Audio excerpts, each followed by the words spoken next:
kalah, terima mundur timbang loro hati. Tak oya kue wes lali, ora bakal bali.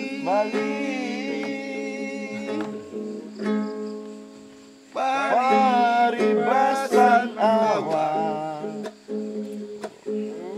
urip ulang. Paribasan awa, paribasan awa, urip gari balung. Lilo tak lakoni. Paribasan apa? Paribasan awan, urip gari balung. Lilo tak lakoni. Jebule janjimu, jebule sumpahmu, ra iso digugu. Oke, selamat malam teman-teman Waton Gayeng. Oke. Di sini berhubung sudah ada hidangan yang disediakan oleh tuan rumah. Tuan rumahnya adalah hamba Allah. Silakan dinikmati. Makan seadanya. Oke, sambil makan kita akan membahas tentang pencalonan seorang Anies Baswedan. Wah, ini dia. Persoalannya itu bukan Anies jadi atau tidaknya. Jangan, itu masih terlalu jauh. Sekarang Anies maju atau tidak menjadi calon Presiden Republik Indonesia. Itu tema kita. Kenapa? Nah, kenapanya ini harus kita bahas. Yes, oke. Siapa yang mau duluan? Moderator. Siapa yang siap aja? Ya enggak, yang siap aja, siapa yang kira-kira siap? Dari Kliwon. Nah, kamu lebih cerdas. Tidak. Begini loh. Saya spontanitas. Monggo Mas Ring. Cerdas. Silakan lanjut. Seminggu terakhir ini dia nonton YouTube bahasan tentang Anies. Persiapan. Jadi begini Pak John, saya itu sebenarnya perbedaan dengan pertama saya membahas ini yang sama-sama koalisi ya, dengan kontra dengan mereka. Saya dengan Jupri sebenarnya memiliki banyak perbedaan pikiran, perbedaan sikap dan pandangan hidup, dan hanya memiliki satu kesamaan. Apa itu? Sama-sama dipilih untuk berteman oleh moderator ya. Jadi kamu setengahnya kurang ikhlas ya? Iya begitulah ya. Oke, membahas Anies ini menarik Pak John. Ya. Karena pemilu tidak akan menarik itu ketika tidak ada diusung oleh Anies yang notabene dia mengusung perubahan. Ibarat drama, nggak ada kontra konflik. Jadi nggak menarik kalau drama hanya setipe gitu ya. Atau mungkin drama itu hanya berbicara tentang searah gitu. Untuk tontonan kurang menarik. Tapi dalam konteks pemilu harus ada yang berbeda, yaitu lanjutkan atau perubahan. Kembali. Lanjutkan atau perubahan. Asik membagi-bagi nasi. Oke teman-teman Waton Gayeng, kita pokoknya sambil makan, jadi santai-santai aja. Bahas ini tentang ini nih. Jadi nggak serius amat. Boleh pro, boleh juga kontra. Pembagiannya nggak rata nih. Boleh, kalau kurang silakan. Monggo Mas Ring. Tadi Kliwon mengatakan bahwa kalau tanpa adanya Anies di pencalonan atau di kompetisi pemilihan presiden ini nggak menarik. Kompetisi apa tidak menarik karena tidak Anies. Nah, persoalannya itu yang pembahasan kita adalah mungkinkah Anies menjadi calon? Ini baru calon, bukan jadi presiden ya. Baru mungkinkah Anies nanti itu akan sampai pada titik yang dipilih. Ini berat soalnya pembahasannya. Kalau menurutmu gimana? Jadi, titik yang dipilih atau mencalonkan dulu soal dipilih itu masih terlalu jauh. Jadi kalau menurut saya begini, saya membenci pikiran tadi. Alah, Ada yang lain. Membenci terus. Seakan-akan episode kita tuh monoton itu terus ya. Jadi sebenarnya pikirannya begini, bahwa kemudian Anies tidak akan, kemungkinan tidak akan mencalonkan diri lagi, menarik dari pencalonannya. Karena begini, alasannya lebih kepada dirinya, bahwa sekarang mungkin kebanyakan masyarakat menilai pencalonannya kemudian dibandingkan dengan jabatan yang kemarin ketika menjadi terpilih sebagai sebagai gubernur DKI,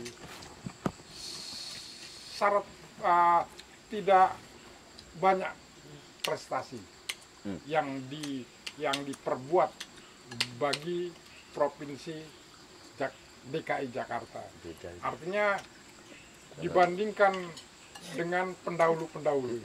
Tadi kan udah dirancang nih. Tadi sebelum kita syuting udah dirancang kita ini kontra dengan mereka. Ya. Tapi kita ini adalah orang yang mendukung Anies, ya. dia ngejelek. Ini yang pro Anies, kalian itu yang pro Anies, kalian yang percaya bahwa Anies itu pasti akan maju. Nah, nanti pembagiannya tadi itu mereka berdua ini malah dibuka rahasianya. Mereka berdua ini percaya bahwa Anies tidak akan sampai menjadi calon. Aku tahu kenapa dia gitu, karena dia nggak pernah jaga rumahnya Anies. Yang ini yang kelewat ini. Ini kan saya itu belum bicara ke intinya. Ini baru pendahuluan aja sudah dipatah. Oh, coba. Dengarkan dulu bicara orang, pendapat orang sampai dengan selesai, baru berpendapat kemudian. Lama-lama aku nggak memperdebatkan mereka, tapi mendebat kamu, Saya membenci pikirannya. Jadi begini.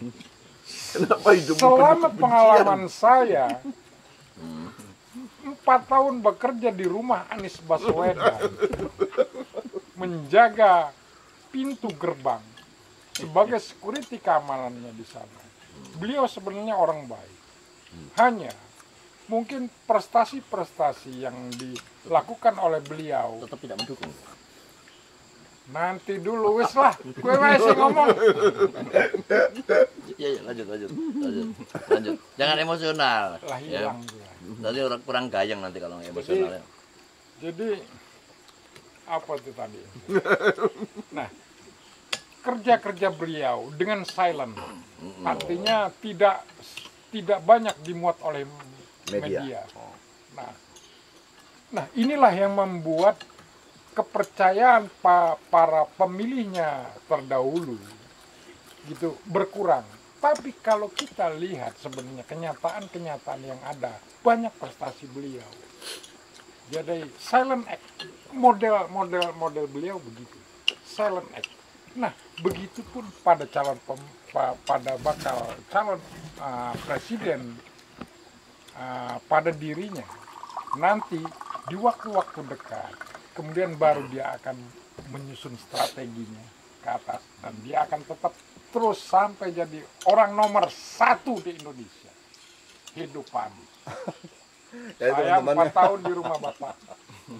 Enggak, pembahasannya belum sampai ke sana. Pembahasannya itu belum kepada Anies menjadi atau tidak menjadi presiden. Iya. Itu masih terlalu jauh.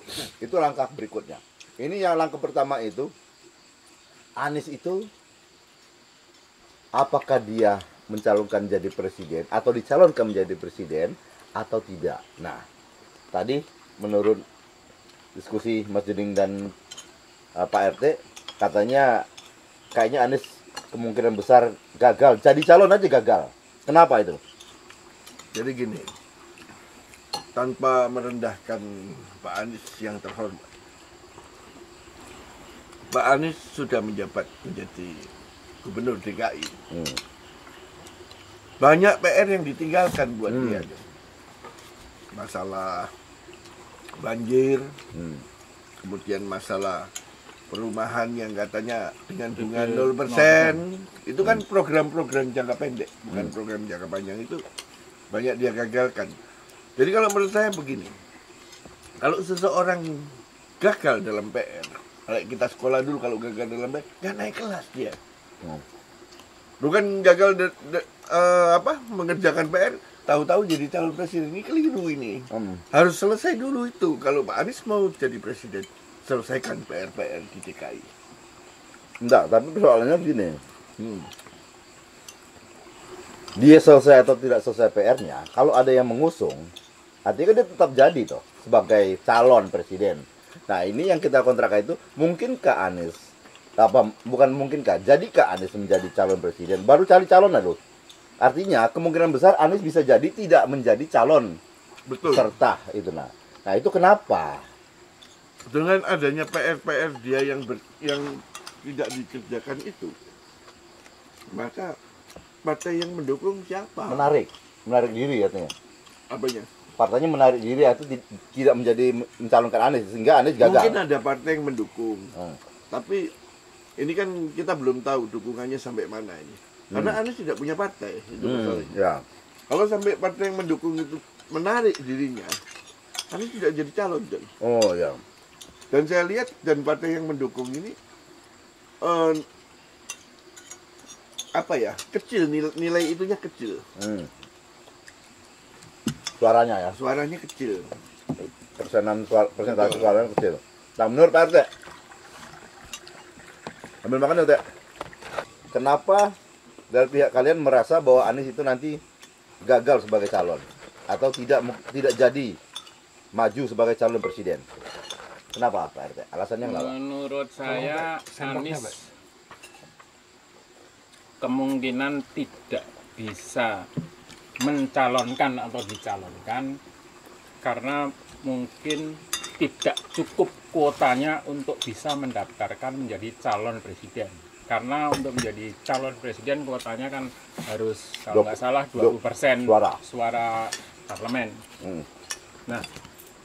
Nah kebetulan sekarang didukung oleh 3 partai ini. Nah 3 partai ini cukup. Nah kalau salah satu tidak mendukung atau mencabut dukungannya berarti tidak cukup untuk bisa mendaftar. Nah dugaan saya ada salah satu partai yang mungkin cabut karena situasi dan kondisi akhirnya tidak memungkinkan dan akhirnya Anies tidak bisa menjadi atau tidak bisa mendaftar menjadi bakal calon presiden.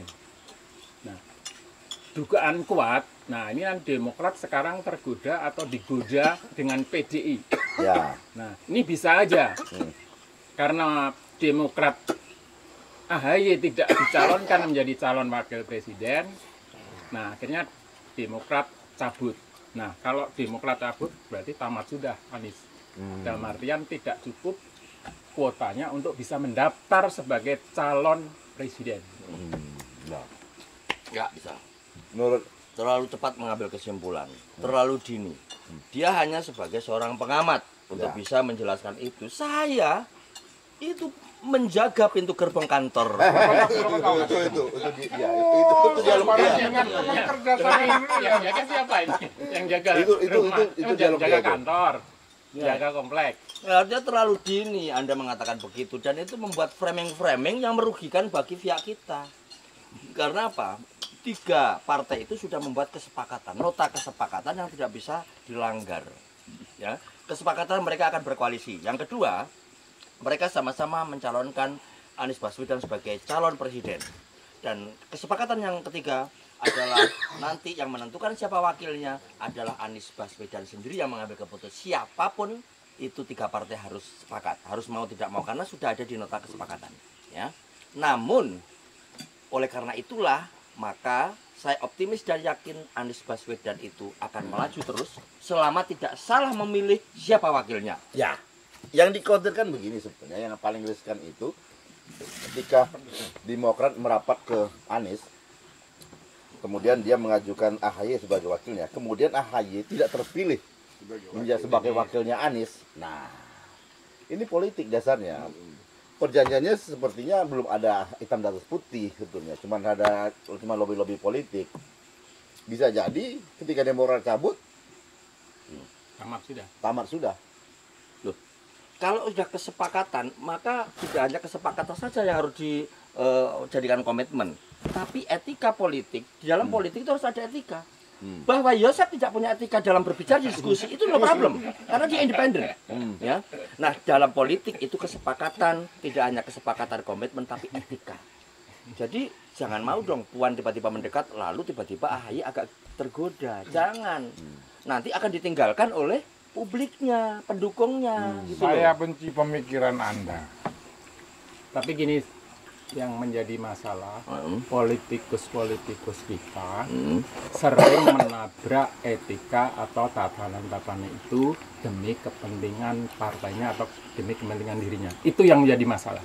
Kalau dia sepakat dari awal gitu, bagus. Tapi politikus kita itu oportunis.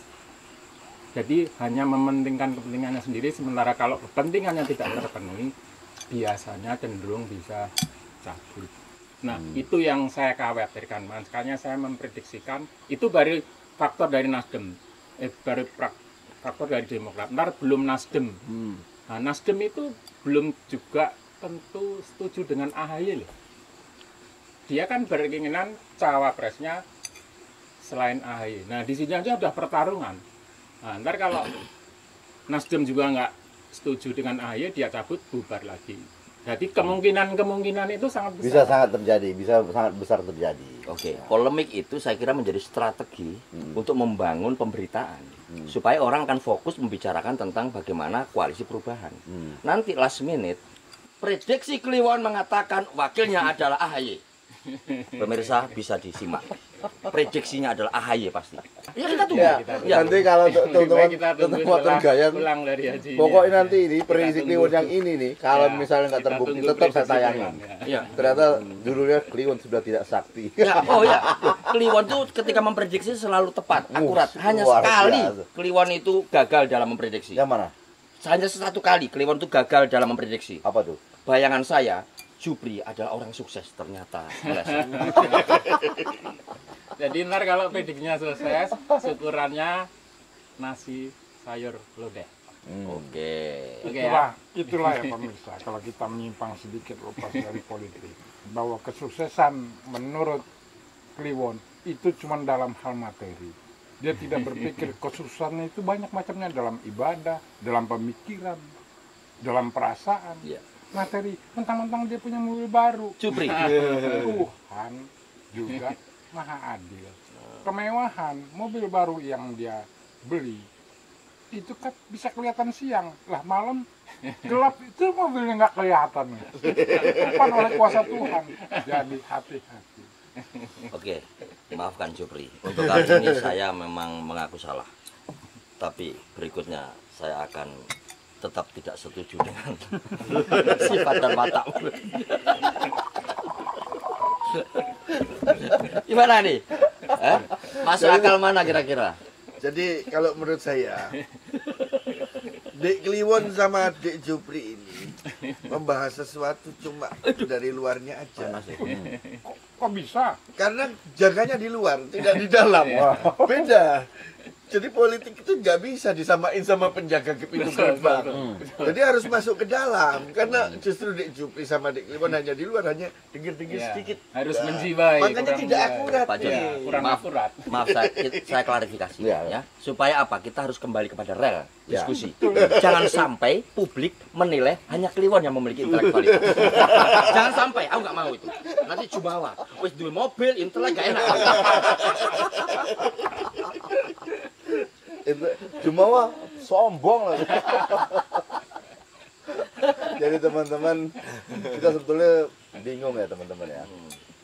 Kemungkinan itu sangat terbuka ya. Ada benarnya juga kata Mas Jeding bahwa, atau kata Pak RT bahwa bisa jadi Anies itu gagal mencalonkan jadi calon presiden ketika ada salah satu partai mengundurkan diri.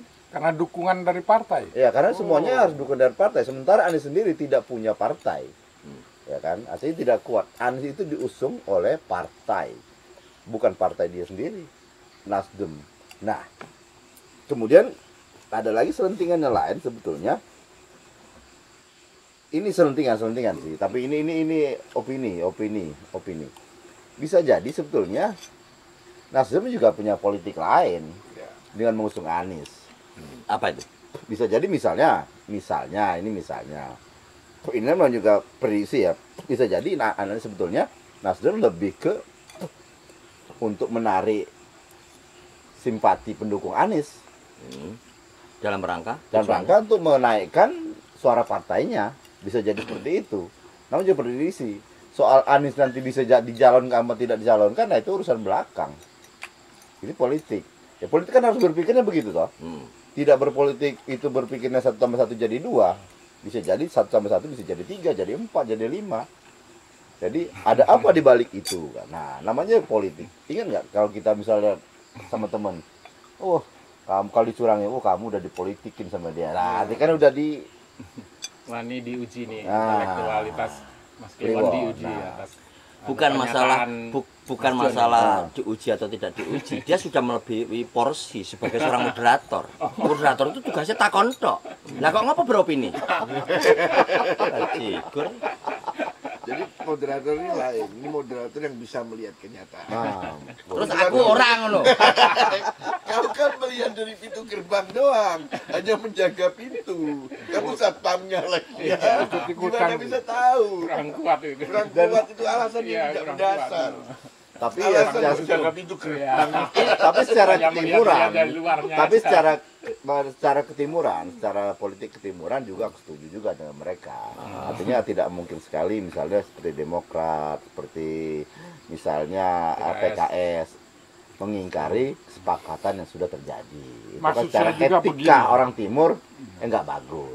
Artinya Anies tetap melaju sebagai calon. Urusan dia menang kalah itu udah urusan belakang. Maksudnya saya begini, lanjutkan saya. Ya, lanjutkan aja. Saya cuma mau menyampaikan maksud saya begini, udah gitu aja. Ya, selama Anies menyiapkan untuk dirinya dicalonkan dan tidak ada ganjalan dan jegalan-jegalan, saya kira melaju dengan sangat baik dan membangun suatu perubahan saya kira lebih bagus kok.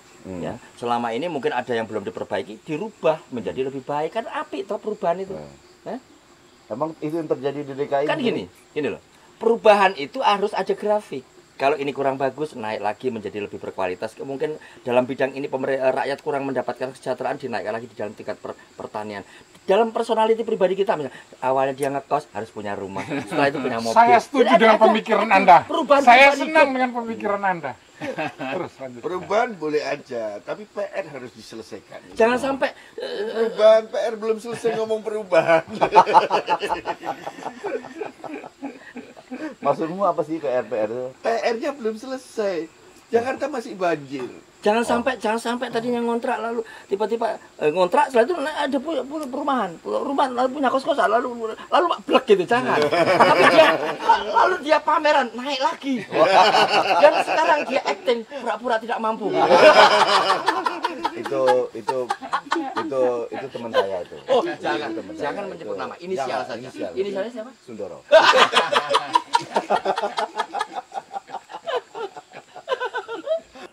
Oke teman-teman, Waton Gayeng bukan berarti dari pihak sebelah sini salah. Ya orang boleh saja beropini bahwa kemungkinan itu bisa jadi terjadi. Dari pihak sini juga orang mempunyai keyakinan juga tidak salah. Semuanya betul. Kalau Anda tidak setuju dari kedua belah pihak, ya komentar dong di bawah. Sebelum komentar, subscribe dulu, tapi dan like. Nah, itu yang penting. Yang penting lagi tonton ini nih, tonton. Ya? Kalau bisa 3 kali baru ngeh, baru benar-benar mengerti apa yang kita bicarakan. Bahwa yang kita bicarakan kita sendiri nggak paham. Oke teman-teman, Waton Gayeng sampai di sini dulu ya episode ini. Sampai jumpa minggu depan. Bye. Bye.